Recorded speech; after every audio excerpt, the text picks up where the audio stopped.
Itong nakikita niyo sa lapag ng aking kwarto, ito yung isang aircon to eh.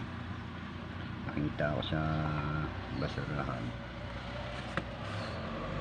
ginawa ako kasakaling pakinabangan ko pa. Sayang din naman kung kakalakal ko. Yan,